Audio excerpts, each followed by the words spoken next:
ध्यायतो विषयान पुंसास संगस तेषुपजायते। यदि तुम विषय चिंतन न करो तो किसी विषय में सुख नहीं है। तुम्हारा जब एकांत में चिंतन बनता है तब वो तुम्हें चिंतन के कारण सुखानुभूति होती है, ना कि उस विषय में सुख है। जैसे एक कुत्ता सूखी हड्डी लेकर एकांत में भागता है कि मेरे सुख को कोई छीन न ले, और जब चबाता है तो उसी की गलफरों से रक्त स्राव होकर हड्डी में दिखाई देता है। उसको लगता है इसमें रस है, इसमें पावर है, कुछ नहीं।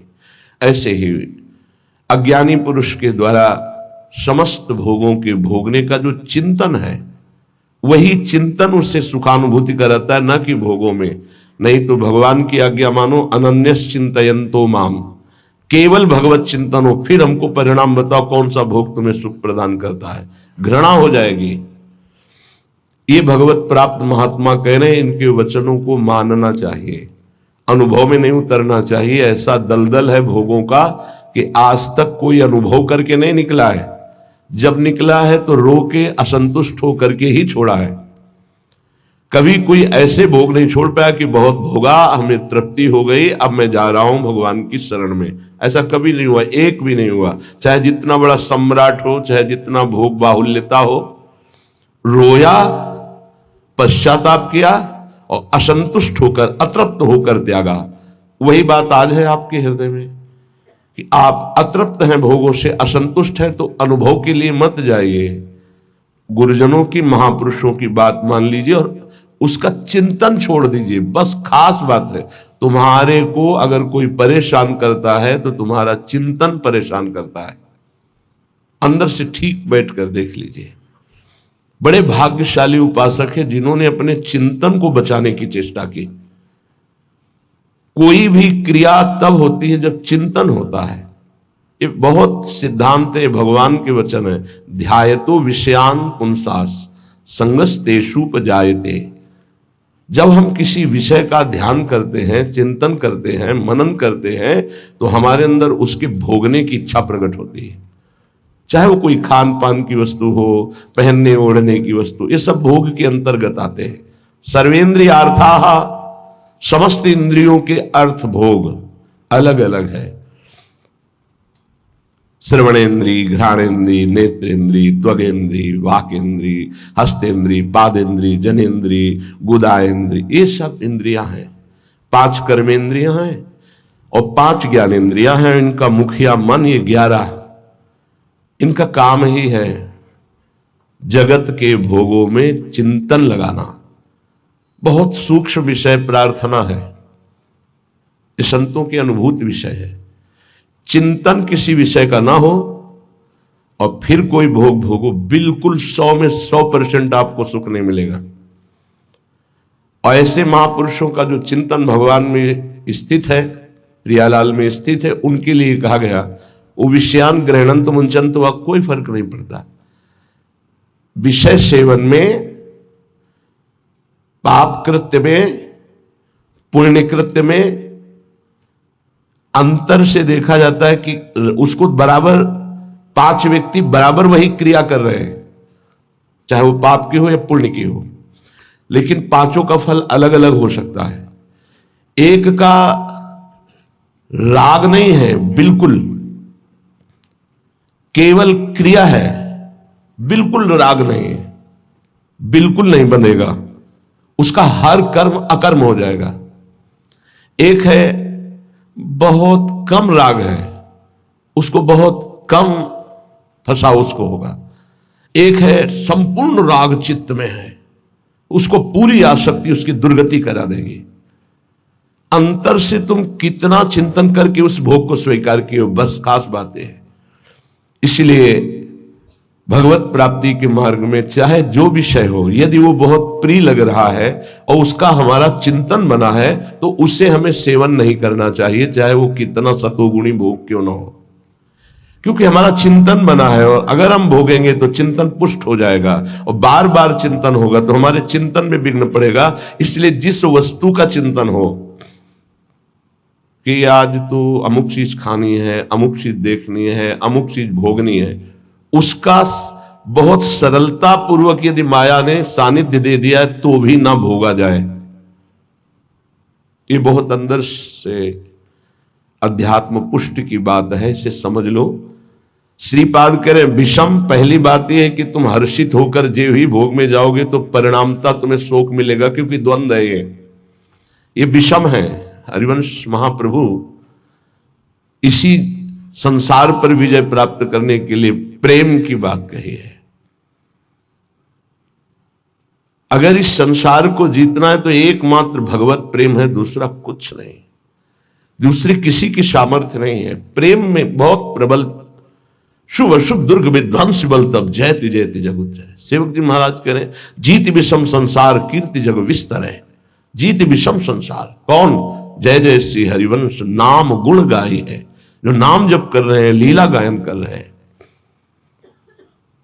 विषम निरय वदभात सर्वेंद्रियार्था, इंद्रियों के जितने भी भोग हैं ये सब नरक प्रदान करने वाले हैं, इनमें किंचन मात्र सुख नहीं है। श्री कृष्णचंद्र जी ने गीता जी में कहा दुख योनयः, अर्थात केवल ये दुख प्रकट करते हैं। पक्की बात है, सच्ची बात है। अज्ञान के कारण आपको ऐसा लगता है कि इंद्रियों के भोग भोग कर मैं सुखी हो रहा हूं, लेकिन सत्य विषय यह है कि जब उनको भोगो तो अंदर से आता है कि जो मैं चिंतन में सुख प्राप्त कर रहा था वो तो है ही नहीं। बड़े बड़े भोगियों को घृणा होने लगती है, पर वो घृणा दूसरी तरह की होती है, वैराग्य नहीं होता। उस शरीर से नहीं, दूसरे शरीर में, उस शरीर से नहीं, तीसरे शरीर में, ऐसे वो भटकता है। और जो विवेकी होता है वो संपूर्ण भोगों से नरकवत अपना पिंड छुड़ा लेता है। इन भोगों के भोगने में तुम्हारा चिंतन प्रधान है और कुछ नहीं। सर्वेंद्रियार्था, समस्त इंद्रियों के अर्थ, उनके भोगने का चिंतन और भोग क्रिया ये नरक प्रदान करती है। नरक स्पष्ट। सर्वे भोगा भवंति प्रबल गरल, क्योंकि जितने भी भोग हैं ये प्रबल विष है। प्रबल विष, प्रबल विष का मतलब होता है तत्काल असर करने वाला। एक मीठा विष होता है, महीनों में असर करता है, लेकिन भोग तत्काल पागल बना देने वाला है। चिंतन हुआ, सानिध्य भोग का हुआ, पागल बन गया, क्या करना चाहिए क्या नहीं करना चाहिए सब भूल गया। देखो कितना असर चढ़ा उसका, कि उसका चिंतन, उसकी क्रिया सब भागवतिक मिट गई, और उस समय वो कामांध हो गया, उस समय वो वासना में हो गया, सारा चिंतन खत्म, सारी की सारी वृत्ति। ये जहर है। इसे कह रहे सर्वे भोगा भवंति प्रबल गरल। ये प्रबल विष है जो तत्काल चढ़ता है, देखने से चढ़ता है, छूने से चढ़ता है, चिंतन से चढ़ता है, फिर भोगने से क्या होता होगा। ये ऐसा प्रबल गरल है, विष है, कि एक विष तो खाने से ही केवल एक शरीर में चढ़ेगा, एक जन्म नष्ट करेगा। लेकिन ये भोग कह रहे सर्वे भोगा भवंती प्रबल गरला, ये इतना बड़ा विष है कि देखने से चढ़ जाता है, सुनने से चढ़ जाता है, चिंतन से चढ़ जाता है, फिर भोगने से क्या दुर्गति होगी। इसलिए का निरवय वदभाति सर्वेंद्रियार्था, जो इंद्रियों के भोगों का चिंतन करके उनको भोग कर सुखानुभूति करते उनको नरक की प्राप्ति होती। भगवान ने भी कहा त्रिविधम नरकश्चेदम द्वारम नाशन मात्मनः कामः क्रोधा तथा लोभा तस्मादेत्रेम त्यजेत। ये तीनों नरक के द्वार हैं, काम क्रोध लोभ, ये निश्चित नरक प्रदान करते हैं। वन्युद्भट ज्वाल कल्पाहा, और ये भोग क्या करते हैं, हृदय को जलाते हैं, अग्नि जैसे जला करके त्वगेंद्री को, शरीर को कष्ट देती है। लेकिन ये कारण शरीर तक प्रभाव डालते भोग, स्वभाव, अंतःकरण, इंद्रियां और स्थूल शरीर भी। इस तीनों शरीरों पर विष का प्रभाव पड़े, ऐसा विष की रचना आज तक नहीं हुई प्रकृति में। प्राकृतिक विष केवल स्थूल शरीर पर प्रभाव डालता है, इस पर। लेकिन ये सर्वे भोगा भवंति प्रबल गरला, ये स्थूल शरीर पर भी प्रभाव डालते हैं, सूक्ष्म शरीर को बसीभूत कर लेते हैं और स्वभाव को बिगाड़ देते हैं। देहाभिमानी पुरुष जब इंद्रियों के द्वारा विषयों का चिंतन करके भोग करता है तो उसके तीनों शरीर बर्बाद हो जाते हैं, तीनों शरीर उसके गंदे हो जाते हैं। ये इसीलिए जो विज्ञजन है वो कह रहे हैं कि इससे बड़ा कोई जहर ही नहीं है। सर्वे भोगा भवंति प्रबल गरला वन्युत ज्वाल कल्पाहा। हृदय जलाता है, भोगने पर भी जलन, भोगने के बाद भी पश्चाताप की जलन, पश्चाताप की जलन। और वो पश्चाताप टिकाऊ नहीं होता है। 1 घंटे 2 घंटे जलन हुई, तीसरे घंटे फिर उसी भोग की चिंतन वृत्ति, फिर वही भोग की क्रिया। बड़ी दुर्गति है संसारिक जीव की, बड़ी दुर्गति। ऊपर से चिकना चुपड़ा शांत नजर आ रहा है, अंदर देखो इसमें लिखा है वन्युत भट ज्वाल कल्पाहा, कामाग्नि क्रोधाग्नि लोभाग्नि, उससे जल रहा है वो। कीट प्रायाः समस्त प्रवर सुरगणाः सिद्ध्यश्चेन्द्र जाल। कह रहे कि बड़े महापुरुष हैं, इसलिए कह रहे हैं कि इन कीड़ों में और देवताओं में कोई फर्क नहीं है। क्यों? प्रारब्धानुसार कीड़ा भी अपने भोग को भोग रहा है, देवता भी भोग को भोग रहे हैं। देवता कोई नवीन कर्म करके भजन थोड़ी कर रहे हैं, अपने पूर्व पुण्यों को भोग रहे हैं। तो कीट प्रायाः समस्त प्रवर सुरगणाः, ये प्रवर माने होता श्रेष्ठ, श्रेष्ठ जो देवता लोग हैं हमारी दृष्टि में कीड़े से ज्यादा नहीं है। क्यों? क्योंकि जैसे कीड़ा अपना प्रारब्ध भोग रहा है, ऐसे देवता अपने प्रारब्ध भोग रहे हैं। शुभ कुछ नहीं है उनके पास, नवीन कर्म नहीं, जितना रुपया जमा है उसका भोग कर रहे हैं। जैसे बढ़िया होटल है, हर व्यवस्था है, आपका पेमेंट है तो आप भोगिए, हर भोग। जिस दिन पेमेंट खत्म हुआ धक्का मार के बाहर कर दिए जाओगे। ऐसे ही स्वर्ग से धक्का मार के गिरा दिया जाता है। उसके गले में एक माला पड़ी होती है, वो माला नित्य नवीन सुगंधित रहती है जब तक उसको स्वर्ग में रहना है। और जहां माला कुम्हलाई तो पता चला कि पुण्य नष्ट हो गए। अब उसको भारी वियोग, उसका विमान छिन जाएगा, उसका महल छिन जाएगा, उसको अप्सरा जो मिली थी वो सब भोग सामग्री एक क्षण में हटा के, देव शरीर से हटा के भ्रष्ट कर दिया गया। फिर मृत्यु लोक में क्या बनेगा कि कीड़ा पतिंगा क्या बनेगा वो भगवान जाने। इसीलिए कह रहे मेरी दृष्टि में कीड़े से और देवता से समानता जब करते हैं तो बराबर नजर आता है। वो अपने प्रारब्ध का भोग भोग रहा है, अपने प्रारब्ध का। बोले मनुष्य का उदाहरण क्यों? मनुष्य श्रेष्ठ है देवताओं से। क्यों? क्योंकि वो राधा राधा कृष्ण कृष्ण जप करके वो भगवत प्राप्ति कर सकता है, देवता नहीं कर सकते। कीट प्रायाः समस्त प्रवर सुरगणाः सिद्ध्यश्चेन्द्र जाल। अब कह रहे ये जो अष्ट सिद्धियां और भी 28 सिद्धियां और भी अन्य छोटी सिद्धियां, बोले ये इंद्रजाल है, कोई भगवदानंद नहीं है। इंद्रजाल माने होता है जो है नहीं पर दिखाया जा रहा है, माया का, जादू का एक नया तमाशा। सिद्धियां क्या है? माया का एक नया तमाशा। अगर उनको और क्या तमाशा, यही है अभी यहां है और इसी समय कहीं और है। जब दोनों अरे बड़े तो सिद्ध पुरुष हैं, अभी तो यहां हमारे सामने, तो बोले ठीक इसी समय हमारे पास भी थे, बोले बड़े सिद्ध पुरुष हैं। ये क्या है? कोई खास बात थोड़ी है। अष्ट सिद्धियां सिद्ध्यश्चेन्द्र जाल, ये इंद्रजाल माया जादू का तमाशा है। यह है प्रेम की प्राप्ति के लिए जो हमें विकलता चाहिए, वो यहां कहीं नहीं टिकना। प्रायः संस्वाद्य वृंदावन रसिक रसम माद्यते मेद्य हृदयम। जिनको वृंदावन प्रेम रस की प्राप्ति की चाह है वो इतने में किसी में भी न टिके, किसी को भी स्वीकार न करे, नहीं प्रेम रस नहीं मिलेगा। इसीलिए आप देखें हमारे वृंदावन ब्रज धाम या कहीं भी जो भगवत प्रेमी सिद्ध महापुरुष है, आपको कोई जादू तमाशा कोई ऐसी बात नहीं मिलेगी। सीधे सरल स्वभाव, नमन कुटिलाई। तो यहाँ की सिद्धि क्या है? यहाँ के सिद्धों को क्या प्राप्त होता है?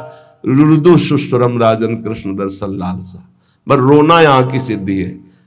जिस पर तुम हो रीझते क्या देते यदुवीर, रोना सिसकना तड़पना आहों की जागीर। ये यहाँ के सिद्धों की परिपाटी है। एकांत में बैठे हुए चिल्ला चिल्ला के रो रहे प्रभु से, हा कृष्ण, हा कमल लोचन, हा प्रियाजू, हा स्वामी। ये यहाँ की सिद्धि है। तो ये किसको मिलती है? बोले जो मोक्ष को कड़ुआ मान करके, जो समस्त इंद्रियों के भोगों को नरक मान करके, जो समस्त भोगों को महाविष जान करके, क्योंकि ये जलाने वाले हैं, और समस्त देवताओं को भी कीड़े से भी ज्यादा भाव न रखना, कीड़ा अपना प्रारब्ध भोग रहा है, वो अपना प्रारब्ध भोग रहा है। और इंद्रियां हैं तो जादू का तमाशा। गोस्वामी तुलसीदास जी ने भी लिखा है, रिद्धि सिद्धि पेरे बहु भाई, बुद्धि लोभ दिखावे आई, होए बुद्धि जो परम सयानी, तिन तन चितई ना नहित जानी। ये हमारा अमंगल कर देंगी, भगवत प्राप्ति नहीं होने देगी। इसलिए भगवत प्रेमी महात्मा कभी किसी सिद्धि को स्वीकार नहीं करता, इसीलिए बहुत सरल होते। अब फिर उनमें कोई चमत्कार नहीं दिखाई देता। क्या चमत्कार? बाहरी, क्योंकि वो इंद्रजाल स्वीकार नहीं किए। उनका चमत्कार होता है, उनके समीप एक बार जो आ गया और उन पर भाव कर लिया तो उसका जीवन परिवर्तित हो गया, वो भक्त बन गया, भगवान का नाम जापक बन गया, अच्छे आचरण वाला बन गया, मनुष्य जीवन का उसको लाभ मिल गया। ये चमत्कार होता है। तो श्रीपाद कह रहे हैं, श्री वृंदावन का जो महारसास्वादन मतवाला कर देने वाला, मोक्ष सुख को भी थुत्कीकृत करने वाला प्रेम है, उसकी प्राप्ति के लिए यदि आप चल रहे हो तो स्त्री मात्रे मात्र बुद्धि, बहुत ध्यान से सुनिए। गृहस्थ हैं तो जिनके साथ पाणी ग्रहण संस्कार किया है, उनके अलावा आपका किसी के प्रति भी काम भाव वाली वृत्ति का संबंध नहीं होना चाहिए। नहीं, बड़ी दुर्गति होती है, चाहे वो स्त्री शरीर हो चाहे पुरुष शरीर हो, यदि अपनी मर्यादा से अलग। ये देखो, धर्म शास्त्र हैं, इनका एक कानून है। भारतीय संविधान के अनुसार आपने यदि कानून विरुद्ध आचरण किया और नहीं पकड़े गए तो आप अपने को बहुत प्रवीण मानते हैं कि मैं बच गया, देखो। लेकिन तुम भारतीय संविधान के प्रगट में दंड ना मिलने पर ऐसा न समझ लेना कि दंड मुक्त हो गए। एक है भागवतिक संविधान, जिसमें किसी की गवाही, किसी की साक्षी की या किसी की रिपोर्ट की जरूरत नहीं, तुम्हारा कर्म ही तुम्हें दंड दे देगा, जो तुमने कर्म किया है। इसलिए जो पति वंचक पर पति रति करई, रो रो नरक कल्प सत परई। जो स्त्री अपने पति की वंचना करके दूसरे पुरुषों के साथ सहवास करती है, बहुत समय तक वो रो रो नरक को प्राप्त होती है। ऐसे जो पुरुष पाणी ग्रहण करके अपनी पत्नी को धोखा देकर दूसरी स्त्री के साथ सहवास करता है, ऐसी उसकी दुर्गति होती है। और जो भगवत मार्ग में चलने वाले उपासक हैं, चाहे गृहस्थ हो चाहे विरक्त, समस्त संसार की जितनी भी स्त्री शरीरधारी हैं, उन सब के प्रति पूज्य बुद्धि, भगवत बुद्धि, दैवी बुद्धि, मातृ बुद्धि, ऐसा कहा गया है। जिनसे पाणी ग्रहण किया उनकी बात अलग, गृहस्थी में बका सबके प्रति भगवत बुद्धि, सबके प्रति। ऐसे विरक्त भाव में गोस्वामी जी इसी की टीका करते हैं। स्त्री मात्रे मातृ बुद्धि के लिए जननी सम जानहि पर नारी, धन पराये बिसते बिस भारी, जिन्हि राम तुम प्राण प्यारे, तिनके मन शुभ सदन तुम्हारे। जो आपको प्राणों से भी अधिक प्यार करते हैं, उनका मन आपका निरंतर निवास स्थान है। हे रघुनाथ जी, वाल्मीकि जी कह रहे, जो सदैव माताओं बहनों की तरफ दृष्टि केवल पूज्य बुद्धि से जाती है। ये जननी है, हम इन्हीं से पैदा हुए हैं। इन्हीं माताओं के गर्भ में बड़े बड़े महात्मा, बड़े बड़े राष्ट्र भक्त प्रकट हुए। ये दैवी शक्ति है। इनका जो अपमान करता है, निरादर करता है, नष्ट हो जाता है। बड़े बड़े अपराध रावण ने किए लेकिन नष्ट नहीं हुआ। लेकिन जब दैवी शक्ति का अपमान किया तो भस्म हो गई सोने की लंका, और रहा न को कुल रोवनिहारा। बड़ी उद्दंडता करता था दुर्योधन, लेकिन बड़े बड़े महात्माओं की कृपा बनी रही उसके ऊपर। पर जब उसने देवी का अपमान किया, सभा में निर्वस्त्र करने का आदेश, उसी समय सारे सुकृत नष्ट हो गए और हर महात्मा की कृपा हट गई और नष्ट, पूरा कुल का कुल नष्ट हो गया। जिनके घरों में माताओं बहनों को सताया जाता है, कष्ट दिया जाता है, वो कभी स्त्री संपन्न घर नहीं हो सकते। और जो माताएं बहनें धर्म भ्रष्ट आचरण करती हैं, वो कभी सुखी नहीं रह सकती, दुर्गति को प्राप्त होंगी। ये धर्म है, ये हमारा देश धर्म प्रधान देश है। बहुत महिमा इस भारत देश की गाई गई है, क्योंकि इसमें धर्म प्रधान क्षेत्र, अलग अलग भगवान ने क्षेत्र, जैसे स्वर्ग है वो भोग भूमि है, नरक है वो पाप भोग भूमि है, मृत्युलोक है, मृत्युलोक में भारत भूमि भगवत प्राप्ति का परम धर्म स्थल है। जैसे गंगा यमुना सरस्वती का समागम, तीर्थराज प्रयाग एक स्थान है अपना, उसका महत्व है। ऐसे पूरे विश्व में भारत का महत्व है। यहां भगवत प्राप्ति रूपी महान धर्म की स्थापना भगवान ने की है। ये वो भूमि है। इस भूमि में वास करने वाले के ऊपर भागवतिक शासन है, धर्म शास्त्र का। आप यहां परस्पर व्यभिचार नहीं कर सकते, जो हमारे शास्त्र मर्यादा है उसके विरुद्ध आचरण नहीं। स्त्री मात्रे मात्र बुद्धि आदेश कर रहे हैं, संपूर्ण स्त्रियों में मात्र बुद्धि। देखो गांव में हमने देखा है, छोटी छोटी जो बालिकाएं 10-11 से, तो सब उनके चरण छूने की भावना, घर के जन भी, अरे तू तो कन्या है, देवी है, जैसे वो पिता के चरण छूने के लिए चले, ला इधर पैर ला। हम गांव की बात करें, ऐसे चरण तो दुर्गा है, कन्या है, देवी है, ऐसी भावना। नवरात्रि में पवाया जाता है ना आराधना करके, तो उनके प्रति वही बुद्धि रखो जो नवरात्रि में बुद्धि रखते हो कि ये तो सब नवीन अवस्था की बच्चियां दुर्गा स्वरूप है, देवी स्वरूप है। तो वैसे ही स्त्री मात्रे मात्र बुद्धि, ये सब जगदम्बा है, हमारी श्री जी की निज सखियां हैं। इनके चरणों में वंदना करे तो प्रिया जो से प्रेम हो जाएगा, और इनके प्रति दोष भाव करे तो नरक की प्राप्ति होगी। ऐसे ही स्त्री शरीर को चाहे पुरुष शरीर के प्रति भगवत भाव रखना।